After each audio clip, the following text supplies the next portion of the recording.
I am Azriel Bahadoor. I am a photographer, visual storyteller, and an empathetic communicator.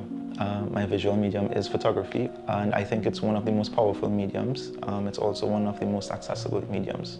There was a subtleness that I wanted to bring across, a softer message, and also a little more complex. And the poor man's living room, it falls under SDG 1, which is no poverty. That's their living room, that's their living space. I'm more interested in what's going on with you right now. You know, what type of help do you need? Fiercely supported by his family and inspired by Brazilian social documentary photographer Stacia Yearwood, Azriel Bahadoor evolved his awareness of imagery's power to inspire social change. With his work Poor Man's Living Room, he set forth to shift our perception of homelessness and poverty as just a modern inconvenience. Yes, there's a lot of data, a lot of statistics, but it's different when you can humanize those statistics and turn it into a photograph, into a human face. Because most times, this is how we would engage with the homeless. We would just drive past, right? I think that we need to look for something that's way more holistic and address it systemically, not just, oh, I saw this guy in a photograph, let me go give him some food. It's not bad, it helps, but it's addressing a symptom and it's not addressing the core problem.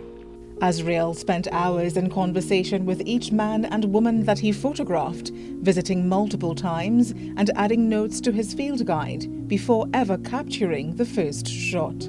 So I would have asked almost all of the subjects, all of the people on the street that I spent time with, do you believe in God? And as I wrote in the book, the majority of them, if not all, said yes. And they made God totally blameless, totally blameless. And their philosophy was that where they are right now in life, it's just for a place and for a time. And eventually they'll move on, just like the rest of us, whether we want to or not. Regardless of where you're at in life, whether it be homeless or a CEO or whatever, we're humans with common human emotions. By keeping the poor man's living room entirely offline, Azriel calls us to reflect versus consume. His printed photos a prompt to cultivate grace, empathy, and shared humanity. And he said he went to jail for capital murder. He strangled his wife. And immediately I felt a shift in myself. I wanted to kind of move a little bit, to the side. And internally I said, no, stay right here. This is the work. This is the thing. You can't run from it.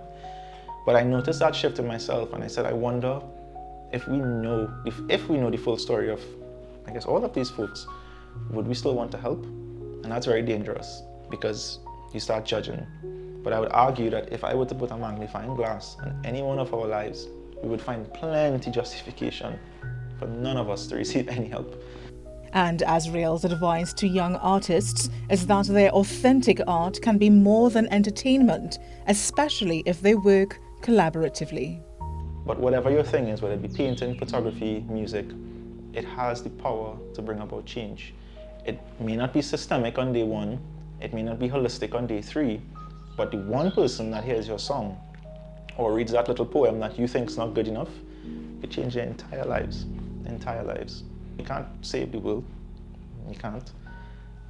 But if you were to try, you can't do it alone. With many more social issues to give a face to, Azriel Bahadoor is already transitioning to new projects, exploring our complex migration reality and slash and burn culture. And the Poor Man's Living Room continues to garner collaborations with institutions and NGOs that recognize the power of personal stories to build awareness and reverence for the entire human experience. I am Stacia Yearwood. This is See Yourself on TTT News.